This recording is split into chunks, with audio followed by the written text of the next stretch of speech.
Las arterias, ahora hablamos un poco de las venas. La presión venosa central básicamente va a ser la presión de la aurícula derecha, es decir, el retorno venoso.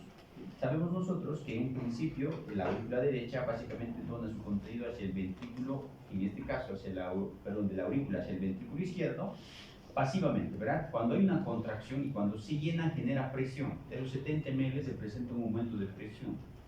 Pero en un inicio básicamente va a ser cero, por eso la presión venosa es cero. Ahora, la presión venosa periférica se refiere a las venas que están en la parte periférica.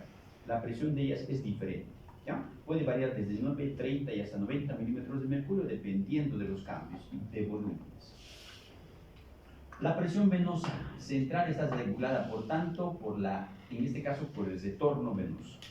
Cualquier aumento que se presente en el retorno venoso, pues influye directamente sobre la presión venosa central. Si la presión venosa periférica aumenta, también aumentará la presión venosa central. Esto es lo mismo, vamos a ver, directamente vamos. Factores que pueden influir en la presión venosa central. Uno, el aumento del riesgo, en este caso, por la presión venosa periférica aumentada y la dilatación de las arterias. En otras palabras, si hay vasodilatación, quiere decir que los vasos sanguíneos están acumulando más sangre, ¿verdad? Por alguna razón, por eso se vasodilatan, porque tienen más volumen. Este volumen de sangre necesariamente tiene que volver al corazón. Entonces, por tanto, ¿quiénes permiten el retorno? Las venas. Por tanto, la presión venosa periférica estará aumentada, su presión aumentará. Si antes era 9, pues ahora va a subir hasta 30. Y por tanto, ese aumento de presión también influirá a la presión venosa central, porque esa sangre regresará hacia la aurícula derecha, ¿verdad? Y por tanto aumenta la presión dentro de ella, ¿ya? Entonces aquí tenemos los datos para que no se olviden. Lo normal es de 0, pero puede aumentar hasta 20 y 30 milímetros de mercurio cuando hay aumento del retorno venoso, cuando la presión venosa periférica aumenta. Más allá va a sufrir una hipertrofia auricular porque es demasiada presión y no va a poder soportar, ¿ya? Puede disminuir en los casos de hipotensión, en los casos donde no hay llenado y no hay buen retorno, puede. Fíjense cuánto va a ser la presión periférica. En promedio, teníamos 9, en promedio de 4 a 7. ¿Ya? Esto puede aumentar por muchas razones. Por ejemplo, un paciente que está con falla renal retiene líquidos, ese líquido de 1.5 litros que excreta diariamente, pues se detiene, póngale medio litro, 1 litro, pues ese litro debe retornar al corazón. Ese litro representará, por tanto, un aumento de su presión venosa periférica. Subirá de 30 hasta 60 y 90, incluso muchas veces cuando hay demasiado aumento de volumen de retorno venoso. Y pues ahora, pues, los cambios, ¿quién las va a sufrir? La aurícula derecha, porque esa sangre debe retornar a la aurícula derecha, ¿ya? Entonces, eso ustedes entiendan fisiológicamente, porque en el gasto cardíaco, como vamos a ver en el siguiente capítulo, cuando hay ejercicios extenuantes, estos volúmenes cambian. La resistencia venosa, básicamente la resistencia reside en las venas, en este caso. Lo mismo que con las arterias, pero en este caso las venas. Es nada más lo mismo. Ahora, fíjense que la presión venosa periférica puede variar dependiendo, en este caso, si una persona está parada o echada. Es decir, está de pie o de cúbito, ¿ya? Por ejemplo, como estamos en la aurícula derecha es 0, pero si yo quiero medir la presión venosa periférica de la parte distal de las extremidades, fíjense cuánto aumenta. 90 milímetros de mercurio. ¿Esto sobre qué? Fíjense el tema, presión hidrostática. ¿Por qué se pone así? Es por la gravedad. Básicamente, todo lo que es líquido se debe acumular abajo, por gravedad, ¿verdad? Por tanto, ahí se acumula. Y por tanto, la sangre también aumenta ahí, el líquido se queda ahí.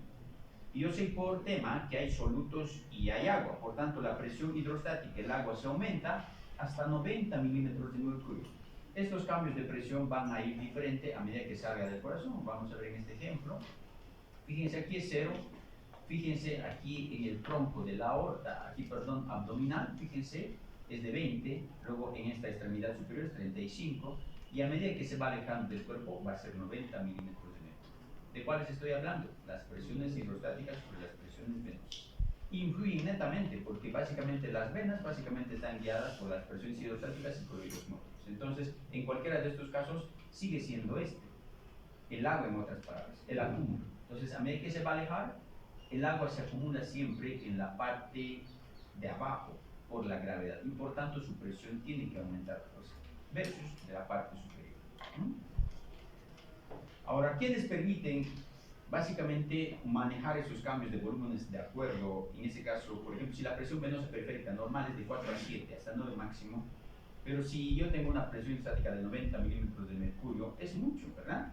¿Quiénes permiten y quiénes van a sufrir esos cambios? Las válvulas. ¿Qué válvulas? Las válvulas venosas. Ahora, ¿quién permite básicamente que haya un buen retorno venoso contra los gradientes de presión? Son los músculos, porque las venas están dentro de los músculos, básicamente entre ellas, entre los músculos de las extremidades. Y ahí vamos a encontrar, por ejemplo, vamos a ahí.